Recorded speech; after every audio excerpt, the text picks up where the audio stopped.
Hello students, welcome to the Dev Right Way Education. So student, today we are going to discuss about the living world, जो part second, ये class 11th का chapter first है. सो my self Shubham Jain. तो आइए start करते हैं. तो student, जो अपन ने जो पार्ट फर्स्ट में जो देखा था, तो उसमें क्या कहाँ तक देखा था, अपन ने डिस्कस किया था कि जो टैक्सोनॉमिक कैटेगरी होती है वो कौन कौन सी होती है. स्पीशीज होती है, जीनस होती है, फैमिली, ऑर्डर, क्लास, फाइलम और किंगडम होता है. ठीक है, तो इसके बारे में अपन ने डिस्कस कर लिया था. तो इसमें एक चीज़ याद रखने की, जैसे जैसे अपन क्या स्पीशीज टू किंगडम की ओर अपन बढ़ते हैं तो क्या होता है, डिक्रीज इन सिमिलरिटी और इंक्रीज इन नंबर. तो मतलब क्या, जो स्पीशीज़ का जो नंबर है ना, स्पीशीज टू किंगडम की साइड में अपन जैसे ही बढ़ते जाएंगे तो जो नंबर है इनका, स्पीशीज़ का जो नंबर है वो तो क्या इंक्रीज होगा, लेकिन जो इनके बीच में जो सिमिलरिटी है ना वो क्या डिक्रीज हो जाएगी. और अगर अपन देखते हैं किंगडम टू स्पीशीज़, अगर अपन किंगडम टू स्पीशीज़ चलते हैं तो क्या इंक्रीज इन सिमिलरिटी, तो सिमिलरिटी क्या है इंक्रीज होगी और डिक्रीज इन नंबर. तो इससे क्या कंक्लूजन निकलता है कि जो स्पीशीज़ होती है ना उसमें क्या जो स्पीशीज़ को उसके मेंबर में क्या सबसे ज़्यादा सिमिलरिटी शो करता है. ठीक है, अब इसको सबके अब एक एक बार डेफिनेशन देख लेते हैं कि किस में क्या होता है. तो सबसे पहले क्या है स्पीशीज़. ठीक है, species are the natural population of individuals और a group of population which resemble one another in essential morphological and reproductive characters. तो गाइस, जो स्पीशीज़ है वो क्या होती है, it is a natural population की जो भी मेम्बर होते हैं ना, वो क्या जितने भी स्पीशीज़ के जो भी इंडिविजुअल्स हो, चाहे वो पॉपुलेशन के पूरा ग्रुप हो, वो क्या एक दूसरे से क्या है रिलेशन शो करते हैं, जैसे कि मॉर्फोलॉजिकल रिलेशन हो चाहे वो रिप्रोडक्टिव कैरेक्टर्स हो, तो इसमें क्या सिमिलरिटी पाई जाती है. They are able to interbreed freely and reproduce fertile offspring. जो स्पीशीज़ के जो मेंबर होते हैं वो क्या है इंटरब्रीड भी कर सकते हैं एंड प्रोड्यूस फर्टाइल स्प्रिंग, और जो कि क्या जो फर्टाइल ऑफ स्प्रिंग का मतलब क्या होता है, जो आगे की ओर रिप्रोडक्शन कर सके, तो ऐसी वो क्या है ऑफ स्प्रिंग भी प्रोड्यूस कर सकते हैं. एग्जाम्पल देखते हैं. For mango tree indica is species. Mango tree होता है, उसके लिए जो एक उसका साइंटिफिक नेम क्या है मैंगनीफेरा इंडिका, तो उसमें जो इंडिका है वो क्या है स्पीशीज है. नेक्स्ट बोलते हैं अपन क्या जीनस. ठीक है, it is A group of related species with resemble one another in certain correlated characters. ठीक है, तो ये क्या होता है, तो स्पीशीज का ग्रुप होता है जो कि क्या है एक दूसरे से कुछ कैरेक्टर्स में सर्टेन कोरिलेटेड कैरेक्टर्स, ये नहीं कि सारे कैरेक्टर्स में ही सिमिलरिटी शो करेगी, कुछ कैरेक्टर्स होते हैं जिनमें सिमिलरिटी शो करती है, पर होता क्या है ग्रुप ऑफ स्पीशीज होता है. All species of genus presume to have evolve from a common ancestor. जो एक जीनस होता है, मतलब बहुत सारी स्पीशीज़ है और उनका एक जीनस है, तो उनका जो वो किस चीज़ को इंडिकेट करता है कि उनका जो एवोल्यूशन है वो क्या सेम एंसेस्टर से ही हुआ होता है. जैसे एग्जांपल देखते हैं, जैसे lion, tiger, leopard and are closely related species and place in same genus panther. तो पैंथर जीनस होता है, उसके अंदर कौन कौन सी स्पीशीज आती है, लॉयन आता है, टाइगर आता है, लियोपार्ड आता है. ये तीनों क्या है किसके जीनस के अंदर आती है, पैंथर जीनस के अंदर. क्लियर है सबको. नेक्स्ट चलते हैं.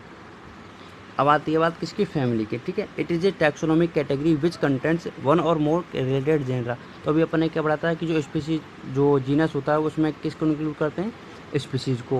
तो जैसे अब स्पीशीज हो गई, जीनस हो गया, उसके बाद क्या था फैमिली. तो फैमिली के जो पीछे कौन सा था, जीनस था, तो उसमें जो फैमिली है तो उसमें क्या हो जाएगा वन और मोर जीनस हो जाएंगे. ठीक है, विच contents one or more related genera, यहाँ पर जीनस बोलते हैं.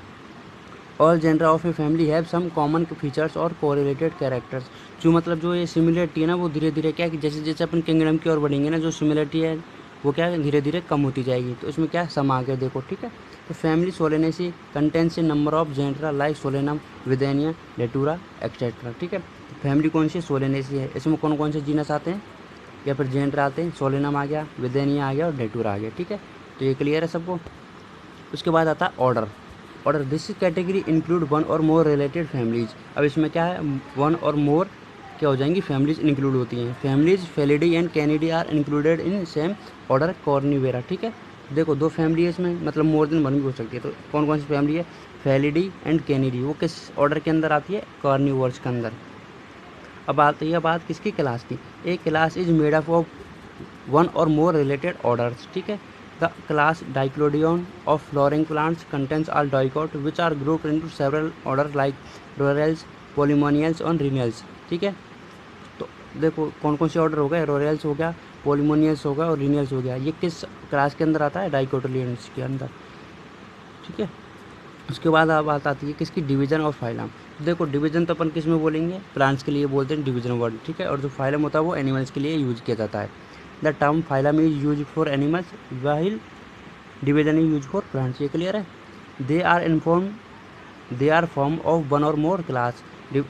डिवीजन से या फिर फाइलम से पहले कौन सी कैटेगरी आती है? क्लास आती है।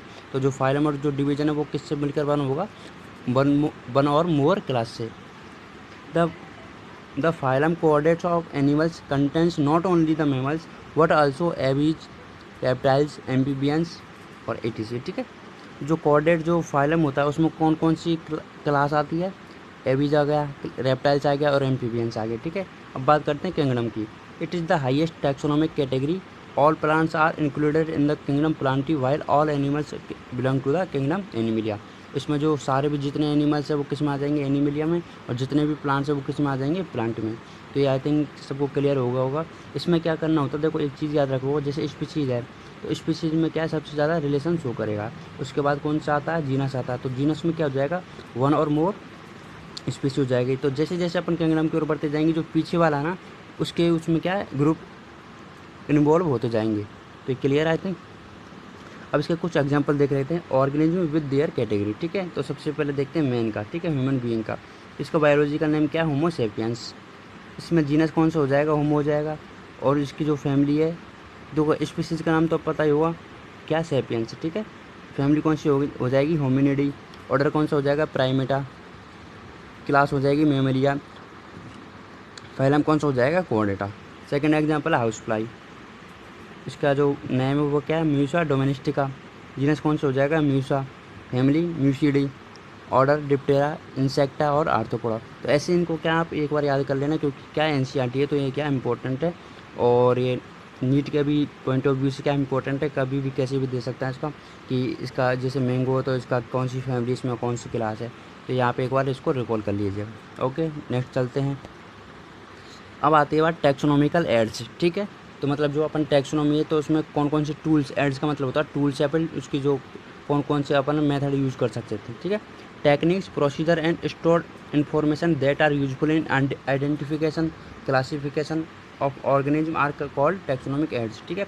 इसमें क्या है? टूल्स एंड टेक्निक के बारे में अपन बात करेंगे जिनका यूज किस चीज़ में हो सकता है? आइडेंटिफिकेशन में, क्लासिफिकेशन में कर सकते हैं अपन। Biologists have established certain procedure and technique to store and preserve the information as well as the specimen, ठीक है।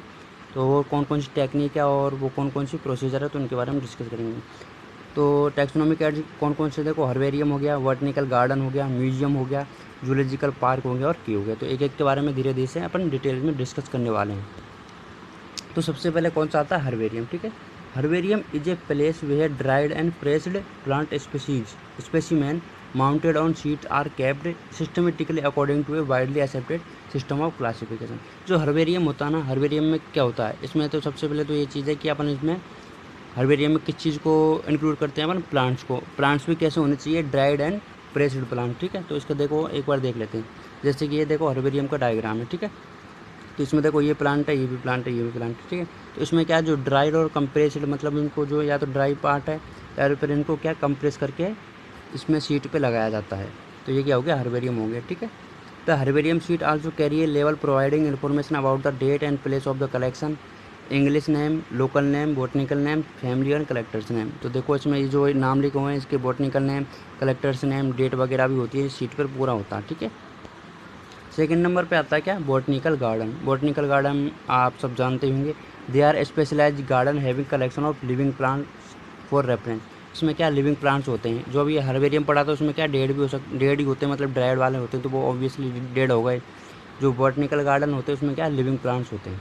Plant in these gardens are grow for identification purpose and each plant is labelled indicating it scientific name and family, ठीक है। The famous botanical garden includes royal botanical garden जो कि कहाँ पे है? New और लंदन में। न्यू जो पे कहाँ पे? लंदन में, ठीक है। इंडियन बॉटनिकल गार्डन कहाँ पे? कोलकाता में। नेशनल बॉटनिकल गार्डन कहाँ पे? लखनऊ में, ठीक है। तो ये क्या इंपॉर्टेंट है, इसको अंडरलाइन कर लीजिए और आप इसको नोट भी कर लीजिए। The famous botanical garden includes royal botanical garden. Royal botanical garden कहाँ पे? न्यू इंग्लैंड में। और जो इंडियन बॉटनिकल गार्डन है वो कहाँ है, कोलकाता है, हावड़ा में।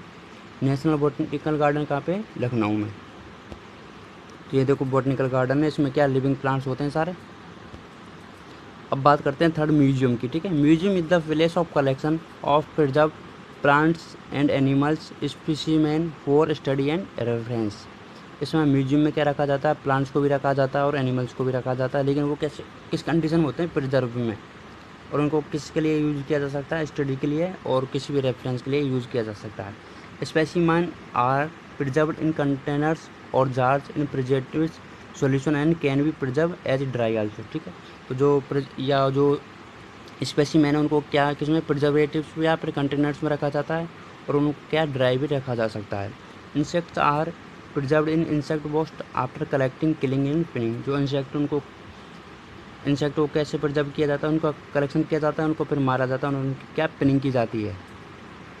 Large animals are stuffed and preserve. Large animals होते हैं उनको स्टफड किया जाता है, मतलब उसको कंप्रेस किया जाता है। जैसे कि ये देखो म्यूजियम देख सकते हैं अपन, जैसे कि ये बटरफ्लाई है, इनका कलेक्शन किया गया है। ये कुछ एनिमल्स है, इनको क्या किसी भी सॉल्यूशन में रखा जाता है, जैसे कंटेनर और जार में, इसको क्या लंबे समय तक इनको रखा जा सकता है। फोर्थ आता है zoological parks. These are the place where wild animals are kept in protected environments under human care, ठीक है। जो जूलॉजिकल पार्क होते हैं उनमें क्या ह्यूमन केयर के अंडर में उसको क्या प्रोटेक्शन दी जाती है एनिमल्स को, ठीक है, जो भी वाइल्ड एनिमल्स होते हैं। These enable us to learn about their food habitat and behaviour. इससे क्या है, जैसे अपन जूलॉजिकल पार्क होते हैं तो उनमें क्या अपन विजिट भी कर सकते हैं, तो विजिट कर सकते हैं ना, तो उनमें क्या है उसके बारे में अपन को किस चीज़ के बारे में अपन पता कर सकते हैं, जैसे उनकी क्या फूड हैबिट्स और उनके क्या बिहेवियर है, ठीक है। Natural habitat are provided as bar as possible. और जो जूलॉजिकल पार्क होते हैं ना, वहाँ पे भी जो भी एनिमल्स होते हैं उनको क्या नेचुरल हैबिटेट ही प्रोवाइड किया जाता है। जैसे कि कोई भी जैसे लोयन है तो उसको जैसे पता है कि भाई कैसे जंगलों में रहता है, तो उसको वो सेम नेचुरल हैबिटेट ही प्रोवाइड किया जाता है। ये जैसे इसके एग्जांपल वो है, जैसे डायग्राम में देख सकते हैं, ये कोई एनिमल है, ये जैसे लोयन है, टाइगर है, इसको क्या नेचुरल हैबिटेट में दिखाया जाता है जैसे अपन और इसमें क्या है जो ह्यूमन बीइंग है वो विजिट भी कर सकते हैं। फिफ्थ आता है key are use for identification of plants and animals based on similarities and dissimilarities. Keys are use for identification of plant and animals. जो कीवी होती है ना, उसमें किस बेसिस पर अपन उसको आइडेंटिफिकेशन करते हैं, सिमिलरिटी और डिससिमिलरिटी के बेसिस पर, ठीक है। Keys are analytically in nature and based on contracting character in a pair collect called couplet, ठीक है। जो की होती है ना वो किस पे डिपेंड करती है, उनके कॉन्ट्रैक्टेड कैरेक्टर्स पर। और जो कैरेक्टर्स होते हैं वो क्या पेयर में होते हैं, इसलिए उसको अपन क्या बोलते हैं, कपलेट बोलते हैं। आउट ऑफ 2 प्रपोज कैरेक्टर्स है, इसमें क्या 2 कैरेक्टर लिए जाते हैं, ठीक है। तो out of 2 propose character only 1 is relevant to accepted. 2 में से क्या एक को ही एक्सेप्ट किया जाता है या फिर एक ही क्या डोमिनेंट होता है और दूसरे को क्या रिजेक्ट कर दिया जाता है। Each statement in a cage called lead, ठीक है। इसमें क्या है 2 पेयर होते हैं, मतलब एक पेयर होता है तो उसको क्या बोलेंगे अपन, कपलेट बोलेंगे। एक पेयर हो गया, ठीक है। जो एक पेयर का जो एक पार्ट है या फिर एक स्टेटमेंट है उसको अपन क्या बोलेंगे, लीड बोलेंगे, ठीक है। तो ये क्या दोनों चीज़ का इंपॉर्टेंट है, तो इनको आप याद रखिए। Separate taxonomic key are required to each taxonomic category such as family, genus, order etcetera, ठीक है। अब देखते हैं फ्लोरा और मैन्यूल्स, कुछ एग्जांपल और है जो कि क्या टैक्सोनॉमिक एड्स ही है। Flora, manuals, monograph and catalogues are some other means of recording descriptions, ठीक है। तो इनमें क्या है, जो रिकॉर्ड को अपन क्या है, जो भी डिस्क्रिप्शन है उसको अपन रिकॉर्ड कर सकते हैं। कौन कौन हो गया, फ्लोरा हो गया, मैनुअल्स हो गया, मोनोग्राफ्स हो गया और कैटलॉग्स हो गया। तो सबसे पहले देखते हैं flora. Flora contains the actual account of habitat and distribution of plants of A given area. Flora में क्या होता है, फ्लोरा में क्या होता है, ये फ्लोरा में अपन को बस प्लांट्स के बारे में जानकारी मिलती है। तो जो भी प्लांट्स के बारे में जानकारी मिलती है वो क्या है, actual account of habitat and distribution. उसका जो हैबिटेट है उसका मतलब कौन से वो आवास में रहता है और उसका कहाँ पे उसका डिस्ट्रीब्यूशन है, एक गिवन एरिया में बताता है, वो किसके बारे में, प्लांट्स के बारे में, ठीक है। This provide the index of the plant species found in a particular area. ये किसी एक पार्टिकुलर एरिया में जो भी स्पीसीज पाई जाती है उसके बारे में अपन को डिटेल में जानकारी देता है क्या, फ्लोरा। अब बात करते हैं manuals. Manuals are useful in providing information for identification of names of species found in area, ठीक है। ये किसी भी एरिया में कोई भी स्पीसीज पाई जाती है तो उसके बारे में क्या नेमिंग के बारे में इन्फॉर्मेशन देता है अपन को। Monographs contain information of any one taxon. जो मोनोग्राफ्स होते हैं ना वो ओनली सिंगल टैक्सोन के बारे में इन्फॉर्मेशन देता है, ये नहीं कि पूरे उसके पूरे एरिया के बारे में। जैसे अपन को पता डॉग के बारे में इसमें जानकारी रहेगी किसमें, मोनोग्राफ्स में। ठीक है, सो थैंक यू एवरीवन। तो आप कमेंट करके बताइए आपको वीडियो कैसी लगी, और आप ये भी बता सकते हैं कि आप नेक्स्ट चैप्टर में नेक्स्ट चैप्टर कौन सा पढ़ना चाहते हैं। ठीक है, और हमारे साथ बने रहिए। Thank you.